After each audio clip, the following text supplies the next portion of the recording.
¿Qué tal? Buenas noches, bienvenidos a este episodio especial de donde comienzan las sombras. Yo soy Ahmed Álvarez y seré su guía a ese lugar en donde vive el miedo. Recuerden que este es el primer episodio de 4 que tendremos para el prearranque de la quinta temporada, en los cuales haremos una breve revisión de lo que fueron la primera, segunda, tercera y cuarta temporada, dando algunos detalles que por ahí pasaron inapercibidos. Entonces acompáñenme a ese lugar en donde habita el miedo, pero previo ajusten el nivel de audio de sus equipos para que puedan percibir toda la atmósfera del terror que rodea estas historias. Recuerdo, yo soy Ahmed Álvarez y los voy a llevar a donde vive el miedo.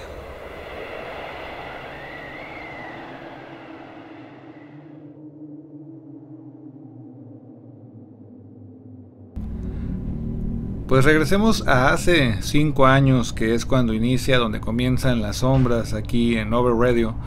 Y desde entonces pues ha sido bastante grato estar llevándoles estas historias hasta a la gente que nos escucha y hoy que ya nos ven, con la intención obviamente de transmitir una de esas grandes historias, de esas grandes leyendas que pasan en la ciudad, que pasan con los abuelos. Y así inicia donde comienzan las sombras. Esto es obviamente ya una recopilación, una estructura que ya venía yo trabajando con otros proyectos que no habían tenido obviamente como no se habían concretado. Y surge la temporada 1 de donde comienzan las sombras aquí en Over Radio, con la intención obviamente de que tal vez duraría 1 o 2 temporadas y pues ya vamos para la quinta. Entonces esos son los episodios previos a la quinta temporada. Y vamos a recordar una de esas historias que tenemos pues ahí en el baúl de los recuerdos de la primera temporada.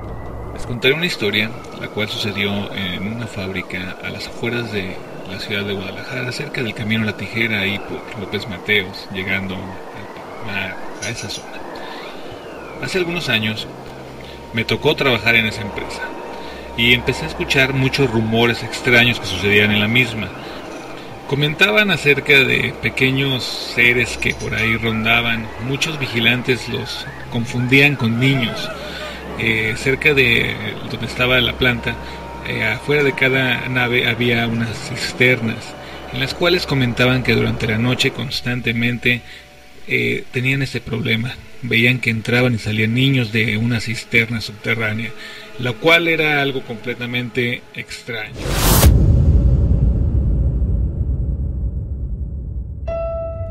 Cuando decido compartir esta historia en la primera temporada de Extraños Seres de Camino a la Tijera, fue obviamente debido a que es una historia que yo compartía o comparto mucho en mis eventos en vivo, en las actividades, en las fiestas, en las reuniones. Siempre sale a colación ese tema. ¿Qué fue lo que pasó ahí en Camino a la Tijera? Yo trabajaba en una empresa allá por el 2007, si no me equivoco. Y pues lo que se contaba por los vigilantes, por los usuarios del turno nocturno y la gente, los empleados en general, era eso, ¿no? Que sí aparecían extraños niños corriendo por los jardines y se escondían, no solamente en drenajes, no solamente en cloacas, no solamente en cisternas, se escondían en varios lugares. De repente tú estabas a veces trabajando dentro de los pasillos donde estaban las máquinas. Y ahí fue donde me tocó ver la primera vez a uno. Me tocó ver que estaba uno arriba de una máquina y corrió a esconderse en la parte posterior de la misma. Y cuando fuimos a buscarlo, íbamos varios compañeros con lámparas, estábamos haciendo una revisión de la máquina y en ese momento sucedió. Fuimos a buscarlo y no había nada por ninguna parte. Y era un pequeño ser tal vez de 30, 40 centímetros, 50 tal vez lo más alto que pudiera haber sido.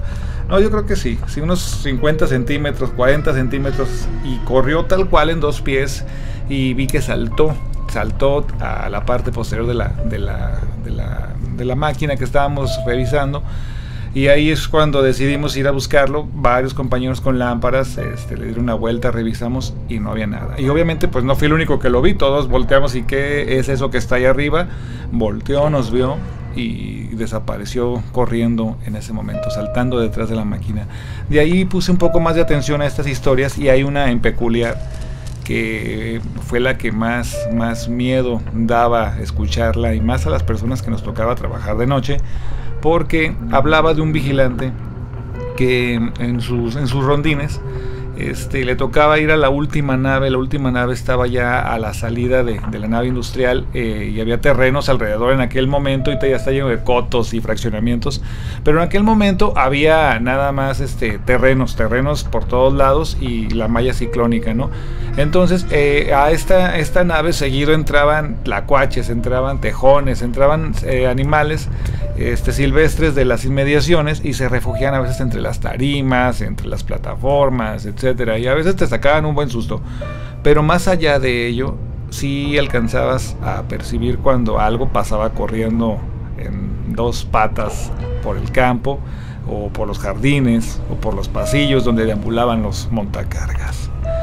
Entonces empieza la investigación, obviamente pues de mi parte, de manera un poco a discreción, porque pues también había que seguir chambeando, y empecé a investigar con los vigilantes, con la gente del área de mantenimiento. Un saludo para los amigos de mantenimiento, y empezaron a contarme esta historia más a detalle, la cual inicia en un recorrido de este vigilante. Se topa con otro y les asignan a los dos revisar que la última nave de toda el parque industrial estuviera completamente asegurada, que no hubiera nadie, porque teóricamente en ese horario nadie trabajaba en esa área, en ese día, en un sábado por la noche, tenía que haber nadie en la nave. Y la nave, vamos a poner aquí, si ponemos, para la gente que nos está viendo, vamos a poner una imagen para que se den una idea de cómo. Pero para los que no nos ven, nos están escuchando aquí en Over Radio, vamos a suponer, pues es un cuadro lleno de jaulas adentro, en las cuales cada área guardaba ciertas cosas, ¿no? Guardaban artículos metálicos, cosas de producción, productos terminados. Había un montón de jaulitas de malla ciclónica. Y hacían un circuito, hacían como una tipo, vamos a suponer, una glorieta. Entraban los vigilantes, uno decidía irse a la derecha, el otro a la izquierda, caminaban por los pasillos, y al final terminaban en el mismo pasillo central, que era la salida norte de la nave. Entonces ellos hacían ese recorrido regularmente, y lo hacían de esa manera para eficientizar los tiempos y que fuera más rápido a la salida. Y como realmente era una área que tendría que estar sola, pues obviamente no habría mucho problema para revisarla.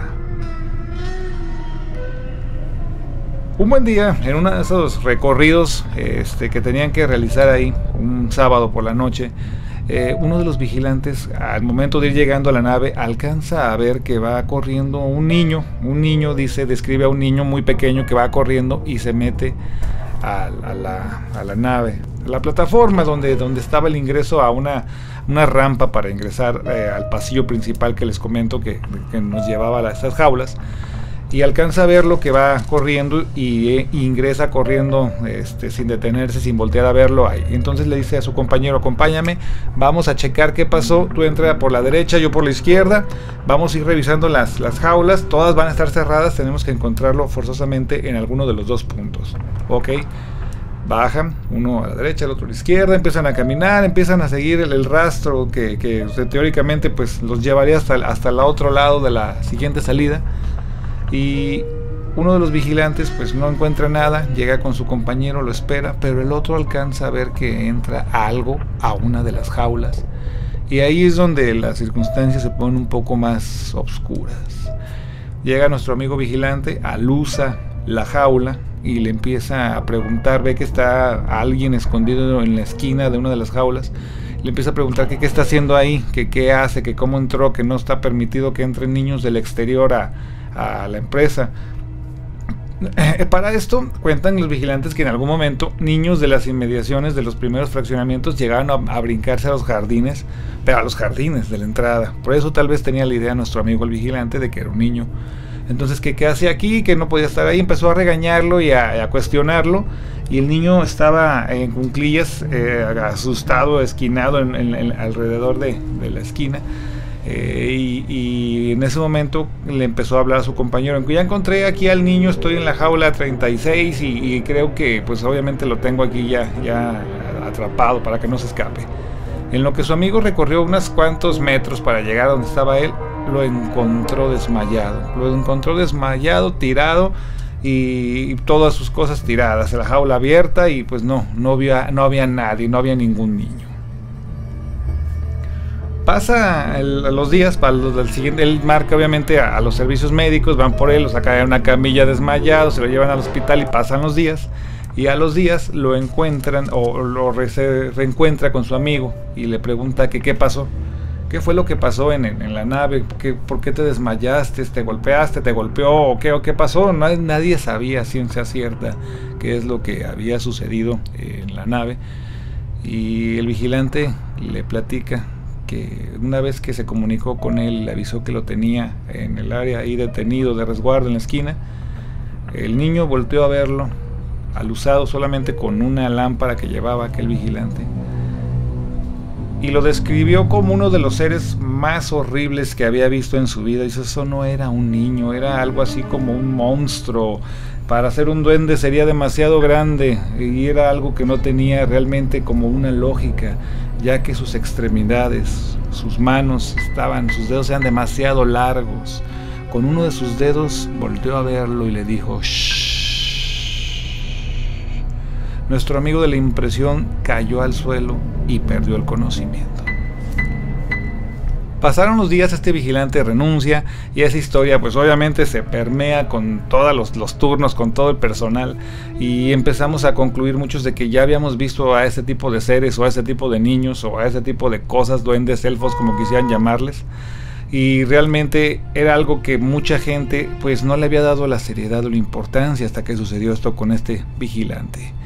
A la fecha, cuando yo salí, yo ya no me gustaba quedarme solo en los turnos nocturnos y menos en días que no se trabajaba, porque había días que nos quedábamos el fin de semana a horas extras y pues tú tenías la incertidumbre de ver qué va a pasar. Por la vez que yo vi uno que saltó detrás de la máquina, yo veía que corrían en los pasillos cosas en dos patas y vamos corriendo pues a una velocidad considerable, entonces eran muy rápidos y eran muy cautelosos, porque realmente fuimos muy pocos los que llegamos a verlos. Hasta la fecha dicen que todavía en esa empresa se siguen apareciendo aquellos extraños seres en Camino a la Tijera.